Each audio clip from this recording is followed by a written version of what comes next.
saya sebenarnya tidak menganggapnya serius. Satu blok, satu tendangan. Seorang pria bertubuh besar dengan berat lebih dari 200 kg diusir begitu saja.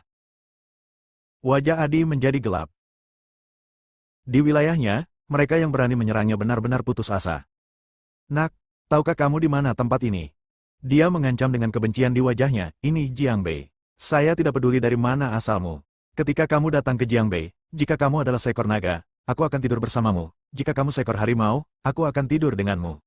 Berbaringlah, berlutut sekarang dan akui kesalahanmu. Aku bisa mempertimbangkan untuk melepaskanmu. Sarah melihat Julian memukul seseorang ketika dia tidak setuju, dan segera menariknya pergi. Suamiku, lupakan saja. Julian tidak ingin berdebat dengan Adi lagi. Dia mengangguk. Mata Adi tertuju pada Sarah. Dia juga tertarik dengan kecantikan Sarah. Tinggi, dengan rambut panjang seperti air terjun, dan kulit seperti lemak kambing, dia sangat cantik. Dia melirik Julian, yang memiliki ekspresi tenang di wajahnya, dan kemudian menatap Sarah, yang memiliki ekspresi khawatir di wajahnya, dan mencibir lagi, tidak mudah untuk pergi. Saat dia berbicara, dia mengeluarkan ponselnya dan menelepon. Julian tidak ingin menjadi seperti badut ini, jadi dia menarik Sarah pergi. Blokir untukku. Pengawal lainnya segera mengepalkan tinjunya dan membantingnya ke arah Julian. Julian langsung berbalik. Saat dia berbalik, tubuhnya terbang ke udara dan menendang keluar, secara akurat mengenai kepala pria besar itu. Kepalanya miring dan tubuhnya terjatuh ke samping, membentur meja. Boom! Meja kaca langsung pecah. Beberapa ginseng, tanduk rusa, dan bahan obat Tiongkok berharga lainnya berserakan di tanah. Julian, sebaliknya, berdiri kokoh di tanah. Adi terkejut. Dia tahu kekuatan kedua pengawalnya, sekarang mereka dirobohkan di depan mereka, sepertinya mereka menghadapi masalah yang sulit hari ini. Namun, ini adalah Jiang Bei, wilayah keluarga Wilson. Dia percaya diri. Bisakah kamu memukul 2?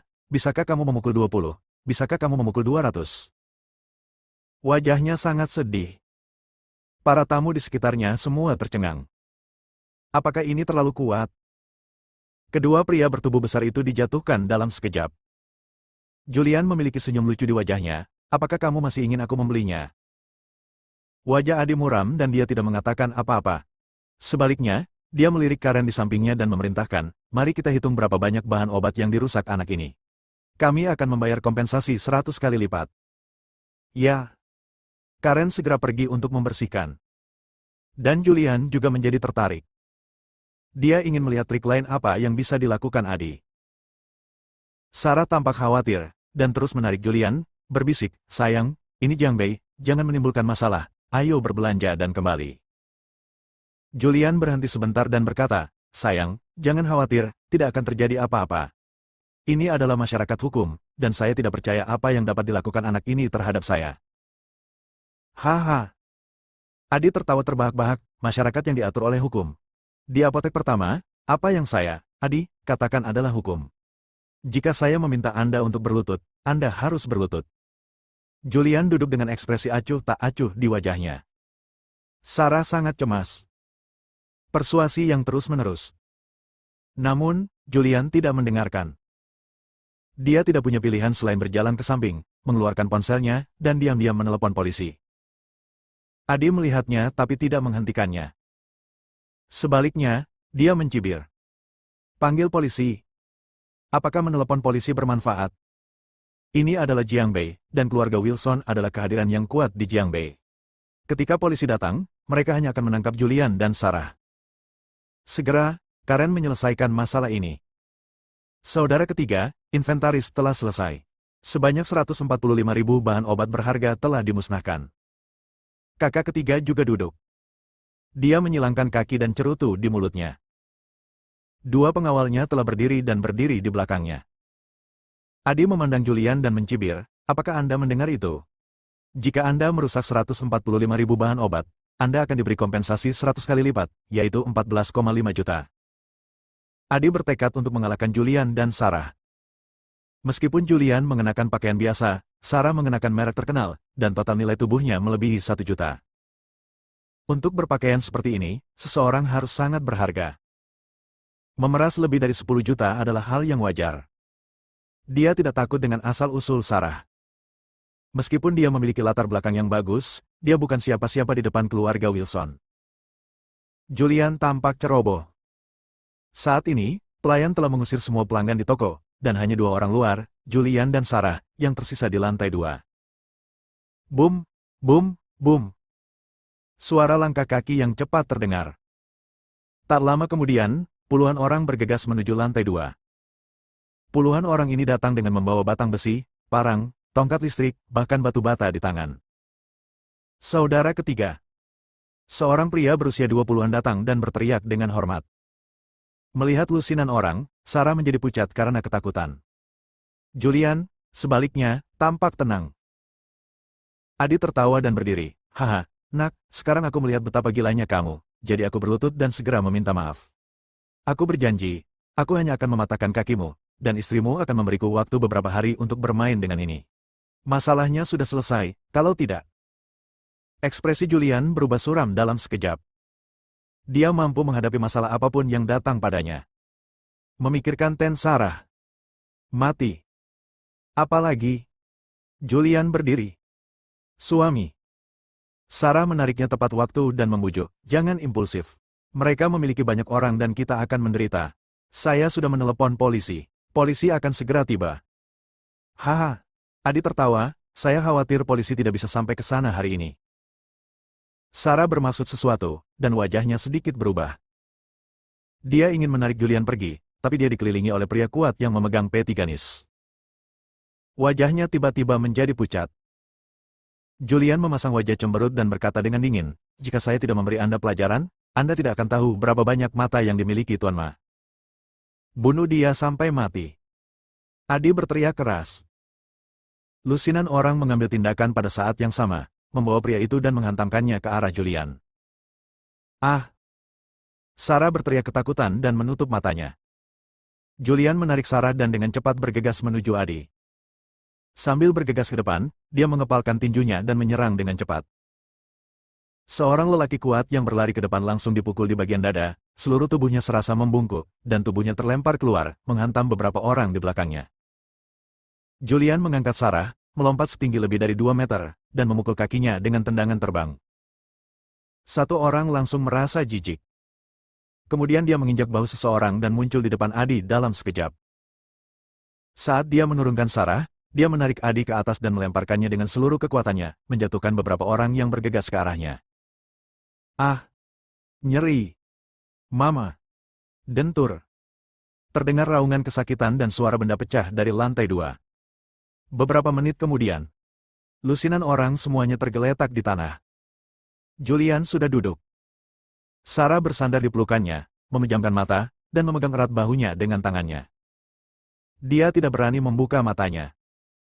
Baru setelah tidak ada gerakan dia membuka matanya, dan yang dia lihat adalah wajah yang familiar.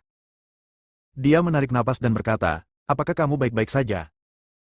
Menyadari bahwa dia memeluk bahu Julian, dia tersipu dan segera melepaskannya. Dia berdiri, berbalik dan melihat lusinan orang tergeletak di tanah dan apotek berantakan dengan obat-obatan China berserakan, dia berteriak ketakutan. Dia melompat ke pelukan Julian lagi. Julian mengulurkan tangannya untuk memeluknya dan berkata sambil tersenyum, tidak apa-apa.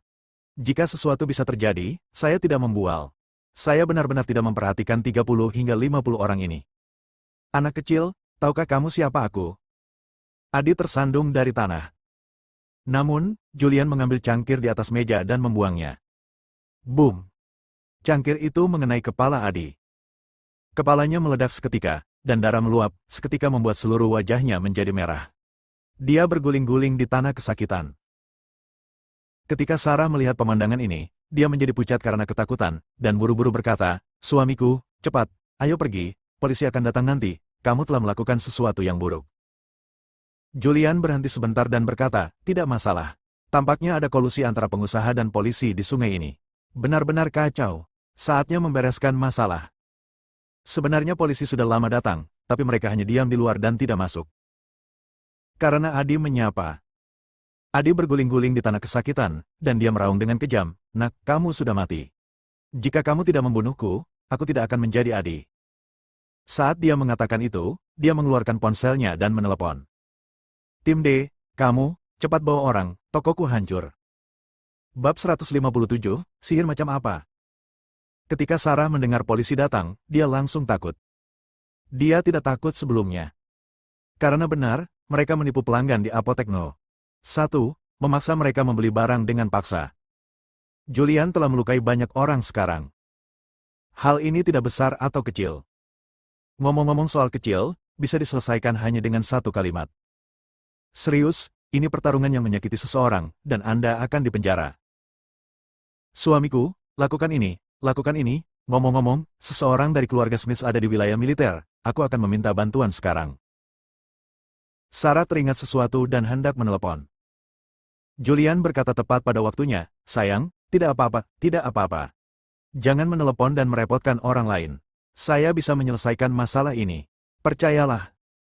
Saat ini, suara langkah kaki terdengar. Ingat dalam 1 detik. Selusin polisi datang ke atas. Para polisi semua tercengang saat melihat lantai 2 hancur berkeping-keping dan puluhan orang masih tergeletak di tanah. Dia melirik Julian, yang masih duduk dengan ekspresi tenang di wajahnya. Apakah semua orang ini dijatuhkan oleh anak ini?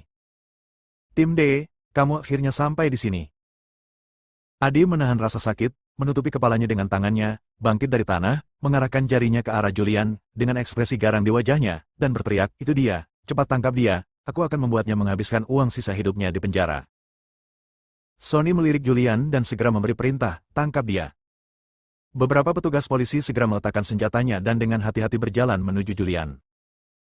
Satu orang bisa merobohkan lusinannya, ini jelas bukan orang yang baik, jadi berhati-hatilah. Siapa berani? Julian mengeluarkan ide. Tunggu sebentar. Sonny segera menyerah, berjalan mendekat, mendatangi Julian, dan melihat sertifikat di tangannya. Sertifikatnya berwarna hitam, dengan ukiran naga hitam di atasnya dan beberapa kata di bawahnya, Komandan Hutan Belantara Selatan. Melihat kata-kata tersebut, Sonny tertegun sejenak, lalu tertawa terbahak-bahak, haha, nak, tahukah kamu bahwa menyamar sebagai petugas adalah kejahatan serius? Ya. Julian menyimpannya dengan ekspresi malu di wajahnya dan berkata, kalau begitu, tidak apa-apa bagiku untuk menelepon, kan? Sonny merasa sedikit bersalah saat melihat Julian percaya diri, mungkinkah anak ini benar-benar memiliki latar belakang yang bagus? Adi meraung, Kapten Sonny, apa yang kamu lakukan? Berhentilah menulis dan tangkap saya jika kamu mau.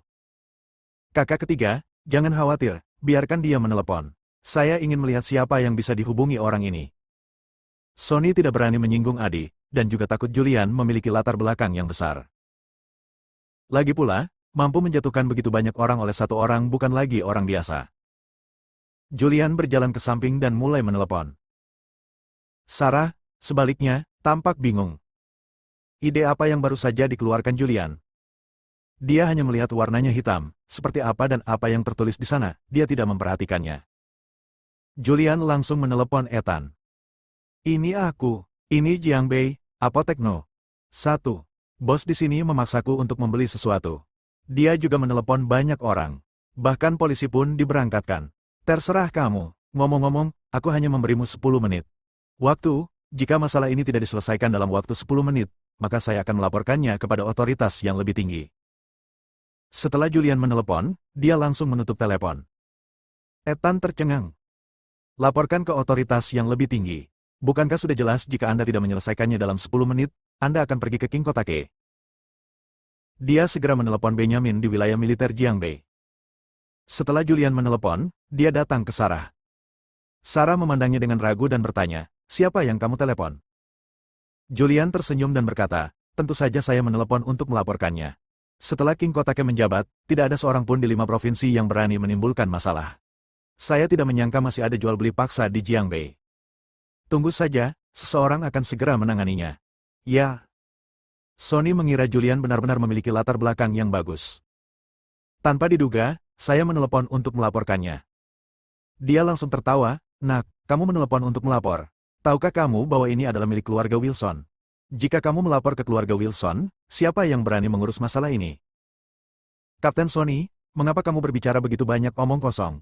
Adi berteriak tidak puas. Kamu hanya menyeret kakimu, aku mati kehabisan darah. Kepalanya pecah dan mengeluarkan banyak darah. Jika dia tidak pergi ke rumah sakit, dia akan koma. Saat ini, dia sudah merasa sedikit pusing. Ambilkan untukku. Sonny memberi perintah. Polisi mendekat lagi. Sarah menjadi pucat karena ketakutan dan berdiri di samping, memegang erat Julian.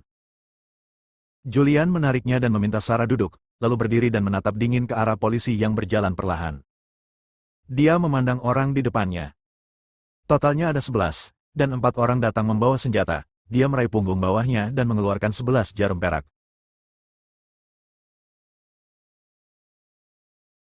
Dadada. Polisi mendekat selangkah demi selangkah. Julian melambaikan tangannya dengan keras. 4 jarum perak terbang seperti senjata tersembunyi dan menusuk pergelangan tangan keempat orang itu dengan akurat. Ah! Teriakan. Senjata di tangan keempatnya langsung jatuh ke tanah. Julian melambai lagi.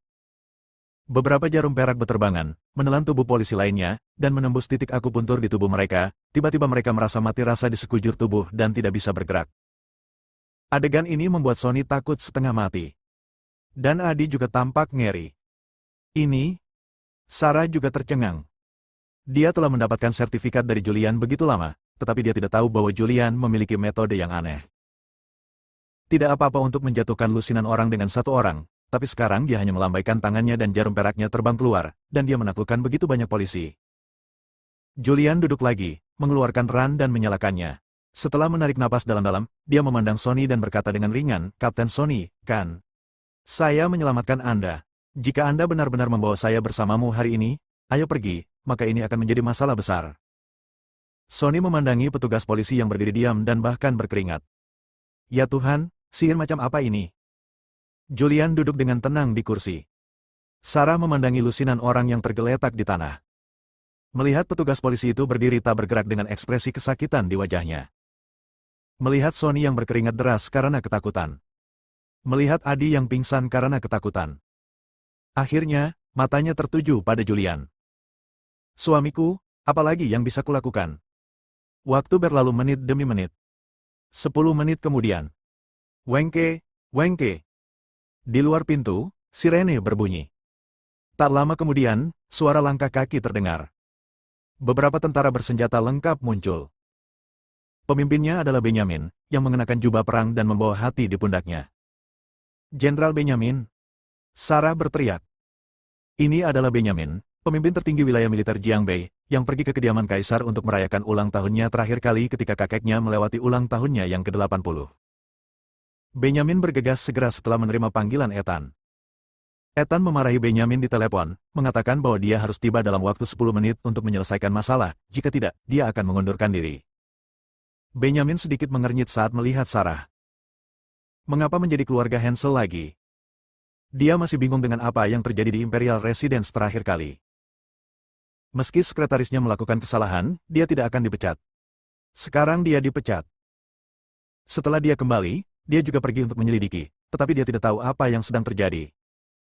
Sekarang Ethan menelepon lagi. Melihat Sarah, dia menyadari bahwa pasti ada seseorang yang penting dalam keluarga Hansel. Dia melirik Julian. Dia tidak tahu kenapa, tapi dia merasa familiar. Segera, dia tampak ketakutan. Hitam. Julian meliriknya dan berkata, "Jenderal, orang-orang ini membeli dan menjual secara paksa dan berkolusi dengan polisi. Apa pendapat Anda tentang ini?"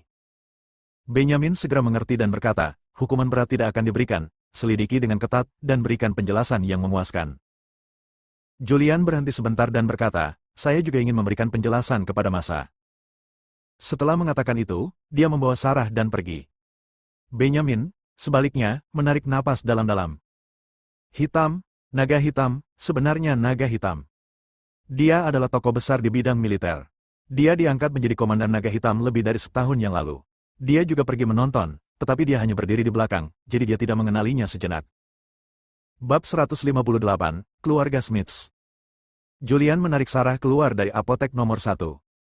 Julian juga sedikit terdiam. Mengapa kita tidak membeli tanaman ginseng saja dan menimbulkan banyak masalah?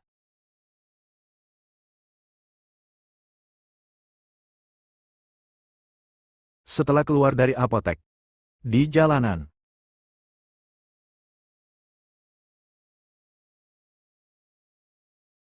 Sarah tiba-tiba melepaskan tangan Julian dan mengulurkan tangan putih kecilnya.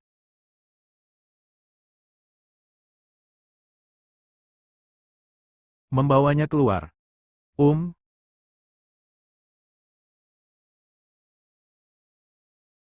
Julian sedikit terkejut dan bertanya, apa yang harus diambil? Jangan berpura-pura bodoh. Jangan kira aku tidak melihat ide hitam yang kamu keluarkan tadi. Julian mengeluarkan ide naga hitam dan Sarah langsung mengambilnya. Komandan Nan Huang. Ketika dia melihat kata-kata di sertifikat itu, dia tertawa. Mengapa kamu tertawa? Julian, apakah kamu bosan? Kamu harus rapi dan realistis saat membuat sertifikat palsu. Mengapa kamu mendapatkan sertifikat Panglima Nan Huang? Julian menyentuh hidungnya. Sebelum dia dapat berbicara, Sarah berjalan menuju tempat sampah dan membuang kartu identitasnya. Anda. Julian membuka mulutnya tetapi tidak mengatakan apapun. Sarah memarahi, berhenti melakukan hal-hal yang tidak pantas dan membuat dokumen palsu, dan itu juga merupakan tanda pengenal perwira militer. Ini adalah kejahatan serius. Oh, aku tahu. Julian berkata tanpa daya, melirik ke tempat sampah, diam-diam mengingat lokasi jalan ini, dan meminta Benjamin membantunya mengambilnya. Di samping itu, Sarah mengulurkan tangan lagi. Ah, sudah hilang. Aku baru saja membuat ide palsu. Bagaimana aku masih bisa memilikinya? Jarum perak. Oh. Julian mengeluarkan segenggam besar jarum perak, totalnya sekitar 50. Sarah mengambil jarum perak itu dan melihat ke kanan, itu hanya jarum perak biasa, tidak ada yang istimewa. Dengan kebingungan di wajahnya, dia bertanya, ini. Julian terkekeh, saya juga belajar kedokteran, jadi saya membawa beberapa jarum perak untuk berjaga-jaga. Ngomong-ngomong, sebelumnya, Julian tahu apa yang ingin dikatakan Sarah, jadi dia mengambil jarum perak dan menusukkannya ke tubuhnya ketika Sarah tidak memperhatikan. Sarah hanya merasakan mati rasa di dadanya. Mati rasa langsung menyebar ke seluruh tubuhnya, dan dia bahkan tidak bisa bergerak, atau bahkan memiliki kekuatan untuk membuka mulut. Julian terkekeh, segera mencabut jarum perak itu, dan berkata, sesederhana itu. Sarah tercengang. Bukankah ini luar biasa? Jarum perak sebenarnya memiliki efek ajaib. Setelah beberapa saat, Sarah sadar dan bertanya, bagaimana caramu melakukannya? Julian menjelaskan sambil tersenyum, ini sangat sederhana, hanya beberapa pengetahuan dasar titik akupuntur. Selama Anda memahaminya, Anda bisa melakukannya. Membual. Sarah memutar matanya. Jika Anda memahaminya, Anda bisa melakukannya, lalu apakah dokter pengobatan tradisional Tiongkok di Jalan Pengobatan Tradisional Tiongkok Jiang tidak dapat melakukannya? Namun, dia belum pernah mendengar seseorang bisa menggunakan jarum perak untuk menghentikan tindakan seseorang. Dia hanya melihat ini di serial TV seni bela diri. Julian tersenyum tipis dan tidak banyak menjelaskan. Karena Sarah adalah orang luar, dia tidak akan mengerti jika dia memberitahunya. Dia tidak punya penjelasan apapun, jadi dia mengganti topik pembicaraan dan bertanya, sekarang saya belum membeli hadiahnya, apa yang harus saya lakukan? Apakah kita akan pergi ke sana dengan tangan kosong? Sarah melihat waktu itu. Ini sudah jam 10 pagi. Dia tidak terburu-buru dan berencana pergi ke rumah Smiths dulu. Karena ulang tahun nenek besok. Setelah pergi ke rumah Smiths, kita akan jalan-jalan di sore hari. Jika tidak berhasil, luangkan waktu untuk kembali ke Jiangzhou pada malam hari dan membelinya di sana. Anda bisa datang lebih awal besok pagi tepat waktu. Lagi pula, hanya perlu waktu lebih dari 2 jam untuk berkendara kembali. Ayo pergi ke rumah Smiths dulu. Julian mengangguk. Keduanya berjalan menuju tempat parkir terdekat. Saat melewati toilet umum, Sarah berkata, saya akan ke toilet. Karena itu, dia berlari menuju toilet umum. Julian menelepon Ethan. Fisher, saudara Fisher, apakah masalahnya sudah terselesaikan? Ya, Julian menjawab, sudah diurus. Ngomong-ngomong, istri saya membuang ide saya. Anda menelepon Benjamin dan memintanya untuk mengambilkannya untuk saya dan menyimpannya untuk saya terlebih dahulu. Ya, di mana? Julian memberitahu lokasinya. Ethan menutup telepon dan menelepon Benjamin. Segera Sarah keluar. Mereka berdua pergi ke tempat parkir bersama. Kemudian dia mengemudikan mobil dan bergegas menuju rumah Smiths. Setelah menerima panggilan dari Ethan, Benjamin tidak berani mengabaikannya dan berjalan menuju tempat sampah yang disebutkan Ethan. Dia sendiri yang mengobrak-abrik tempat sampah. Pemandangan ini menarik perhatian banyak orang yang lewat. Ini jenderal dengan bintang di bahunya. Apa yang dia lakukan? Menggali tempat sampah. Bukan begitu. Banyak orang yang lewat tercengang. Benjamin mengabaikan bisikan orang yang lewat. Segera dia mengeluarkan kartu identitas hitam dari tempat sampah, ketika dia membukanya, dia tersentak. Istri pelatih itu sangat berhati besar. Sertifikat naga hitam tertinggi dibuang begitu saja ke tempat sampah. Sarah tidak mengetahui semua ini. Menurutnya, Julian baru saja membuat ide palsu, dan dia membuangnya begitu saja untuk berjaga-jaga. Julian berkendara selama lebih dari 1 jam dan akhirnya sampai di rumah Smiths. Keluarga Smits tidak tinggal di kota, melainkan di pedesaan yang relatif terpencil. Meski merupakan kawasan pedesaan, namun rumah keluarga Smits merupakan villa mandiri berlantai 4 dengan lahan yang luas. Ini adalah villa yang dibangun secara pribadi. Ada banyak mobil yang diparkir di depan villa. Keluarga Smits juga merupakan keluarga besar.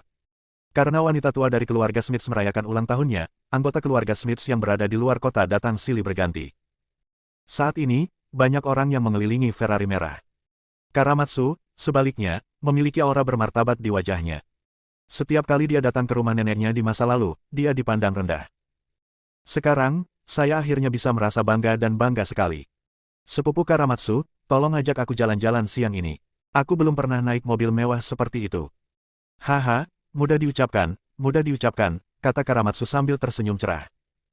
Dia menepuk bahu seorang pria berusia 20-an dan berkata sambil tersenyum, bercinta dengan saudara laki-laki saya sangat diperlukan demi keuntungan Anda.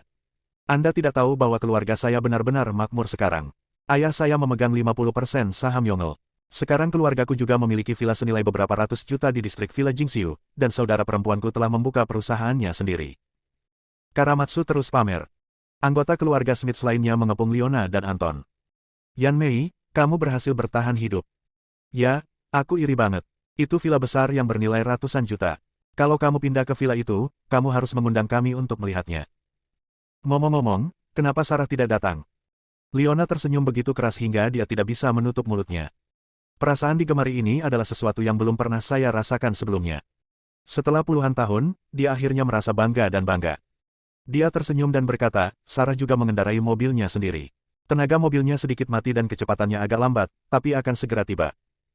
Saat ini, sebuah Maserati seharga lebih dari 2 juta melaju dan parkir di bendungan di depan villa mandiri.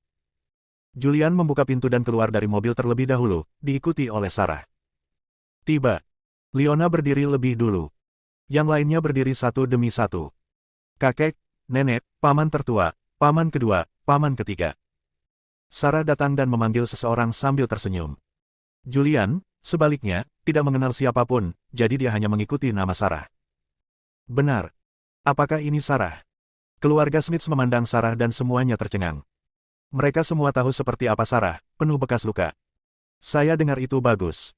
Tapi saya tidak menyangka itu akan begitu indah. Kakak Sarah, kakak ipar. Di antara kerumunan, seorang gadis lugu berusia 20-an, mengenakan pakaian kasual lengan pendek dan dikuncir kuda, berjalan keluar. Dia adalah Cindy, dia mengambil cuti terlebih dahulu dan kembali karena neneknya sedang merayakan ulang tahunnya. Hei, mobil sport ini milik siapa? Lumayan. Saat ini, suara aneh datang. Semua orang melihat sekeliling setelah mendengar suara itu, dan segera berjalan mendekat dan mulai menjilat. Sarah berbisik, suamiku, ini Ryan, putra pamanku. Pamanku memulai perusahaannya sendiri dan memiliki kekayaan miliaran dolar. Dia juga anggota terkaya di keluarga Smits. Ryan juga manajer umum perusahaan itu sekarang. Ya, Julian mengangguk tanpa banyak kejutan. Bab 159, ini benar-benar suatu kebajikan. Paman Sarah dipanggil Eric. Dia juga satu-satunya orang di keluarga Smits yang bergerak dalam bisnis. Aset Eric beberapa kali lebih besar dibandingkan aset keluarga Hansel. Dan Ryan adalah putra satu-satunya Eric. Setelah lulus kuliah, ia bekerja di perusahaan keluarga. Beberapa tahun kemudian ia sudah menjadi manajer umum perusahaan tersebut. Dalam beberapa tahun, dia akan dapat mengambil alih dan menjadi ketua dewan. Keluarga Eric juga menjadi sasaran menjilat keluarga Smits. Karena keluarga Eric sangat dermawan, setiap kali keluarga Smits meminta pinjaman uang, mereka melakukannya tanpa mengucapkan sepatah kata pun, dan tidak pernah meminta pengembalian. Keluarga Eric telah meminjamkan ratusan juta dolar selama bertahun-tahun. Eric menghampiri, melihat mobil sport Ferrari edisi terbatas berwarna merah yang diparkir di depan pintu, mengangguk, dan berkomentar, wah, lumayan. Harganya lebih dari 28 juta. Bisa dibilang mobil mewah papan atas. Karamatsu, milikmu. Itu adalah. Karamatsu mengangkat kepalanya. Ia mengetahui bahwa keluarga Ryan kaya raya, ketika ia datang ke rumah neneknya sebelumnya, ia selalu menjadi sasaran penyerangan, terutama Ryan yang selalu meremehkannya. Sekarang, dia akhirnya punya kesempatan untuk mengangkat kepalanya di depan Ryan. Berkembang, Ryan memandang Karamatsu. Ya, apakah sepupu saya tidak tahu bahwa keluarga saya sekarang memegang 50% saham keluarga Hansel, dan saudara perempuan saya juga menghabiskan 100 juta untuk mengakuisisi perusahaan dan menjadi bosnya sendiri. Keluarga saya berada di distrik Villa Jingxiu di Jiangzhou, dan ada sebuah villa bernilai ratusan juta. Oh, Ryan sedikit terkejut. Dia tahu apa yang terjadi dengan keluarga Hansel, jadi mengapa mereka bangkit begitu diam-diam. Dia melihat Sarah dan kagum dengan kecantikan Sarah. Apakah ini Sarah? Sarah mengangguk dan memanggil, sepupu. Julian juga memanggil, sepupu. Mata Ryan tertuju pada Julian, mengamatinya dari atas ke bawah, lalu menatap ke arah Sarah. Sekilas dia tahu bahwa Sarah sangat berharga dalam apa yang dia kenakan. Julian, sebaliknya, terlalu biasa. Dia tidak banyak bicara, hanya mengangguk dan menjawab dengan lembut. Setelah Ryan datang, keluarga Smith mulai menyukai Ryan. Semua orang sedang duduk di bendungan, mengobrol. Julian duduk di samping, merokok sendirian. Sejujurnya, dia sangat tidak menyukai keluarga Smith. Karena seperti yang dikatakan Sarah, mereka semua memiliki keutamaan yang sama dengan Leona. Topik pembicaraan di keluarga Smith adalah tentang uang dan kekuasaan. Putra yang memuji dirinya sendiri menjadi kapten detasemen. Putra yang memujinya menjadi hakim di suatu daerah. Paman Sarah, Brian juga memuji putrinya. Dia memandang semua orang dan pamer, bagaimanapun, keluargaku Cindy menjanjikan. Sekarang dia bekerja di Jiangzhou Cross Era Group, dan dia juga orang utama yang bertanggung jawab. Saya mendengar dari Cindy bahwa gaji bulanannya adalah 200.000. Mendengar ini, banyak orang fokus pada Cindy. Bahkan Ryan tampak terkejut dan bertanya, Cindy, bukan. Anda pergi bekerja di Lintas Era tanpa mengucapkan sepatah kata pun. Itu adalah Lintas Era Group di Jiangzhou, yang membeli seluruh Lintas Era New City. Cindy melirik Julian yang tidak jauh darinya. Dia bisa bekerja di Cross Era Group semua karena Julian. Julian adalah bos yang sangat rendah hati. Siapa yang menyangka bahwa menantu keluarga Hansel, yang dianggap sia-sia di mata orang luar, sebenarnya adalah Panglima Southern Wilderness, naga hitam, dan bos di balik Inter Era Group. Cindy sedikit linglung dan mengangguk, itu juga kebetulan. Itu karena saya cukup beruntung bisa bertemu dengan Tuan Siliakit, ketua zaman itu, sehingga saya bisa menjadi kepala departemen di zaman itu. Ryan berseru, Cindy, penanggung jawab departemen itu. Cindy berkata, saya bertanggung jawab atas investasi pangan. Ryan buru-buru berkata, Cindy, begini. Keluarga saya juga berencana untuk bergabung dengan Jiangzhou Lintas Era Group, tetapi sekarang Lintas Era Group hanya menarik investasi dari kelompok yang sangat besar dan belum menarik investasi dari beberapa kelompok kecil. Anda sebenarnya adalah kelompok lintas waktu. Manajemen senior lintas era, tolong bantu saya terhubung dengan orang lain sehingga keluarga saya dapat menetap lebih awal. Cindy tampak malu. Perusahaan memiliki peraturan yang melarang korupsi dan hubungan baik, jika ditemukan akan dihukum berat. Keluarganya memohon padanya, tapi dia terlalu malu untuk menolak. Dia melirik ke arah Julian yang tidak jauh dari situ. Melihat Julian tidak mengatakan apa-apa, dia memikirkannya dan mengangguk, saya tidak bisa memutuskan ini. Saya akan berbicara dengan Tuan Siliakit setelah saya kembali. Bagus sekali, seru Ryan bersemangat, Cindy masih memiliki kemampuan. Dia telah bergabung dengan grup Inter Era dan masih menjadi manajer departemen. Brian tampak bangga. Memiliki anak perempuan seperti itu benar-benar memberi kesan pada keluarga Smiths. Setelah mengetahui posisi Cindy saat ini, keluarga tersebut mulai menyukai Cindy lagi. Cindy, karena kamu kaya, bisakah kamu membantu sepupumu dengan memberinya posisi pengawasan di departemen yang menjadi tanggung jawabmu? Hati-hati, putriku juga sudah lulus kuliah. Dia mencari pekerjaan kemana-mana, tapi dia tidak puas. Bagaimana kalau begini? Aku akan pergi ke Jiangzhou bersamamu nanti dan mengatur posisi kecil untuknya. Seharusnya tidak terlalu tinggi. Gaji bulanannya bisa 5 atau 6. Cukup 10.000 saja. Kebaikan Cindy sulit ditolak. Ingin menolak. Namun ayahnya, Brian, menyetujuinya dengan sepenuh hati. Kita semua adalah satu keluarga. Keluargaku pasti akan membantu dalam hal kecil ini. Ayah, Cindy menatap Brian dengan kesal. Cobalah untuk menimbulkan masalah baginya. Meskipun dia sekarang adalah kepala departemen. Di grup Lintas Era, departemen setara dengan anak perusahaan. Namun Cross Era Group memiliki departemen sumber daya manusia yang independen. Posisi penting di berbagai departemen dan anak perusahaan diserahkan oleh departemen sumber daya manusia, dan hanya Cilia yang dapat mengambil keputusan akhir. Dan kekuasaannya hanya mengatur beberapa staf biasa. Cindy, terima kasih banyak. Cindy, aku berterima kasih atas Rico. Seluruh keluarga bersyukur. Dan Ryan memuji, Cindy, tidak mudah untuk masuk ke grup Lintas Era. Bahkan karyawan paling biasa pun memerlukan kualifikasi akademis dan pengalaman kerja yang sangat tinggi. Begitu Anda memasuki grup Lintas Era, Anda akan menjadi yang utama orang yang bertanggung jawab atas sebuah departemen. Meskipun gaji bulanan $200.000 tidak seberapa, pekerjaan ini bernilai $200 juta dan bahkan $2 miliar tidak dapat membelinya. Yang harus Anda lakukan sekarang adalah memperluas koneksi Anda dan meletakkan fondasi agar keluarga Smith saya memasuki industri farmasi. Cindy tampak tidak berdaya. Jika bos sebenarnya tidak menjilatnya, mengapa dia menjilatnya? Julian duduk di samping dan mendengarkan dengan tenang tanpa banyak bicara. Sarah mengira dia tidak mengenal siapapun dan tidak bisa menyela, jadi dia berjalan mendekat, duduk bersamanya, dan berbicara dengannya agar dia tidak terlalu bosan. Setelah menyukai Cindy, semua orang mulai membicarakan Julian. Yan Mei, kamu benar. Sarah juga adalah ketua sebuah perusahaan sekarang. Meski bukan perusahaan besar, tapi dibeli seharga 100 juta. Sekarang dia kaya, bagaimana dia bisa merekrut menantu laki-laki? Ya, saya mendengar bahwa Julian ini tidak memiliki kemampuan sama sekali. Dia baru saja kembali dari militer. Dia makan dan minum dari keluarga Hansel dan tidak pergi bekerja. Apa yang akan kamu lakukan dengan menantu seperti itu? Semua orang mengatakan sesuatu kepadaku, membuat Julian tidak berarti apa-apa.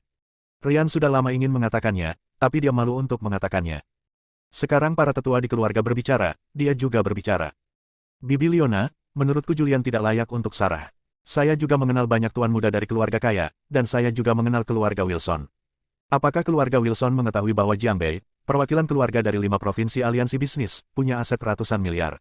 Ayo lakukan ini. Besok saya akan undang teman-teman dari keluarga Wilson untuk datang ke rumah Anda untuk bertemu sepupu Sarah dan lihat apakah mereka menelepon. Jika demikian, cerai Julian. Sarah tahu bahwa ketika dia datang ke rumah neneknya, Julian pasti akan dikritik. Dia membela Julian, suamiku tidak sia-sia. Suamiku benar-benar tertutup. Dia tidak mau berjuang untuk apapun. Mendengar ini, Cindy tercengang. Apakah Sarah mengetahui identitas Julian? Bab 160, suamiku adalah dokter ajaib. Sarah mengetahui karakter keluarga Smiths. Di masa lalu, dia diremehkan dan dipandang rendah, dan dia tidak bisa berkata apa-apa. Kini, dengan banyaknya orang yang membicarakan suaminya, dia merasa tidak bahagia. Melihat banyaknya anggota keluarga Smiths, dia berkata, suamiku tidak sia-sia. Suamiku adalah dokter ajaib. Dia menyembuhkan luka-lukaku. Selama suamiku mau, dia harus menjadi dokter ajaib nomor 1 di Jiangzhou. Leona diberitahu bahwa dia tidak bisa mengangkat kepalanya dan tidak tahu bagaimana menghadapi keluarga Smiths. Sarah berbicara tentang keterampilan medis Julian, dan dia juga berkata, ya, menantu laki-laki saya bukannya tidak berguna. Anda semua harus tahu betapa seriusnya luka Sarah. Seluruh tubuhnya terbakar dan penuh bekas luka. Namun, Julian baru berusia 10 tahun. Tuhan menyembuhkan saya, ini bukan dokter ajaib, ada apa? Mendengar ini, semua orang terdiam. Saya tidak dapat menemukan kata-kata untuk membantahnya. Pemimpinnya, Tuan Smiths, juga terus mengawasi Julian. Dia adalah seorang revolusioner tua, selama perang anti-Jepang, dia terluka dan meninggalkan beberapa gejala sisa. Sekarang seiring bertambahnya usia, kondisi tubuh saya semakin buruk dari hari ke hari. Ingat dalam 1 detik. Dia pernah pergi ke Jiangzhou dan ingin menemui Dr. Li untuk melihat tubuhnya. Namun, pengangkatan Divine Dr. Fang telah dijadwalkan selama beberapa tahun. Dia hanya bisa meminta dokter biasa di Jiangzhou untuk meresepkan obat Tiongkok untuk mengatur tubuhnya.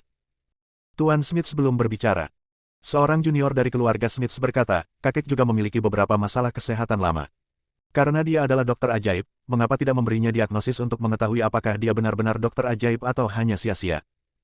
Semua orang mengangguk. Sarah memandang Julian, dengan sedikit doa di wajahnya, dan berkata, suamiku, tolong bantu kakek melihatnya. Di era ini, orang menginginkan wajah dan pohon menginginkan kulit kayu. Sarah tidak ingin dipandang remeh. Dia juga tidak ingin Julian dipandang rendah oleh orang lain. Julian benar-benar tidak mau. Dalam keadaan normal, dia tidak akan memperlakukan saya dengan santai. Namun, ketika Sarah berbicara, dia mengangguk, berdiri, dan mendatangi Tuan Smiths. Larry Smiths. Larry mengenakan setelan biru kuno, gaya yang dikenakan oleh kaum revolusioner lama di tahun 1960-an, dan dia juga mengenakan topi. Kakek. Julian datang dan memanggil. Larry mengangguk sedikit, meliriknya, dan berkata, lihat saja. Jika kamu tidak mengerti alasannya, aku tidak akan menyalahkanmu. Mata seluruh keluarga tertuju pada Julian.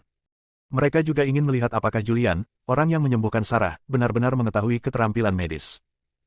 Julian memandang Larry, meraih tangannya dan menyentuh denyut nadinya. Pengobatan tradisional Tiongkok berfokus pada melihat, mendengar, bertanya, dan merasakan. Dalam keadaan normal, kondisi fisik seseorang dapat didiagnosis dengan melihat, mencium, bertanya, dan merasakan. Tapi, itu adalah pengobatan Tiongkok biasa. Dan Julian hanya perlu memotongnya. Artinya, pemeriksaan denyut nadi dapat mendeteksi dengan jelas kondisi fisik seseorang. Setelah sekitar 1 menit, Julian melepaskannya. Sarah tidak bisa menahan diri untuk tidak bertanya, bagaimana kabarnya. Dia tahu bahwa Julian memiliki keterampilan medis, tetapi dia tidak tahu seberapa bagus keterampilan medis Julian.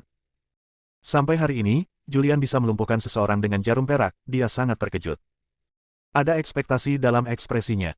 Saya harap Julian dapat mengejutkannya dan membuatnya terlihat baik. Julian memandang Larry dan sedikit ragu. Larry berhenti sebentar dan berkata, saya tahu tubuh saya. Tidak peduli apa yang Anda katakan. Selama apa yang Anda katakan itu benar, saya tidak akan menyalahkan Anda. Julian mengangguk dan berkata, kondisi fisik kakek sangat buruk. Membual. Begitu Julian mengatakan sesuatu, seorang junior dari keluarga Smiths berdiri dan memarahi, Julian, kakek dalam keadaan sehat. Saya tidak tahu seberapa energiknya dia. Bagaimana Anda bisa mengatakan bahwa kesehatan kakek sangat buruk? Apakah kamu akan mengutuk kakek lagi? Ya. Anak ini tidak mengetahui keterampilan medis apapun. Tidak apa-apa jika kamu tidak melihatnya. Anggota keluarga Smiths lainnya sangat tidak puas dengan Julian. Siapa yang kentut? Sebuah suara datang. Saat suara itu datang, seorang pria parubaya jangkung kurus yang mengenakan jaket kuda putih datang. Dr. Hans, Anda di sini. Semua orang berdiri satu demi satu. Bahkan Larry berdiri dan menyapa pria parubaya yang datang. Nama pria parubaya itu adalah Albert Hans. Ryan secara khusus menyewa seorang dokter bergaji tinggi dari Jiangzhou untuk merawat Larry. Selama bertahun-tahun, resep Albert juga yang membuat Larry semakin energik. Albert datang, memandang Ryan, dan memanggil, Tuan Smiths. Melihat Larry lagi, Tuan Smiths. Akhirnya, matanya tertuju pada Julian, dengan sentuhan jijik di wajahnya. Selama bertahun-tahun, Tuan Smiths telah mengkondisikan tubuhnya sesuai formula saya. Meskipun usianya lebih dari 80, dia dalam semangat yang baik. Hidup untuk 20 tahun lagi bukanlah masalah. Benar, Dr. Hans adalah anggota Asosiasi Pengobatan Tradisional Tiongkok Jiangzhou, dan dia pernah menjadi dokter di sebuah pusat medis besar. Jika dia tidak menggunakan koneksinya, keluarga Smiths tidak akan bisa melakukannya. Pekerjakan dia. Dokter, dalam beberapa hari terakhir ini, saya merasa lesu. Mohon luangkan waktu untuk memeriksa denyut nadi saya dan memberi saya obat. Saya akan menjaga diri saya sendiri. Keluarga Smith sangat menyukai Albert Hans. Julian, sebaliknya, melirik ke arah Albert dan berkata, kaulah yang meresepkan obat secara acak kepada kakek. Apa? Meresepkan obat sembarangan? Ketika Albert Hans mendengar ini, wajahnya tiba-tiba menjadi gelap dan dia berteriak, apakah kamu tahu obat? Ryan juga memasang wajah tegas, Julian, segera minta maaf kepada dokter. Hans, dokter, Hans telah berlatih selama 20 tahun, bagaimana Anda bisa membandingkannya?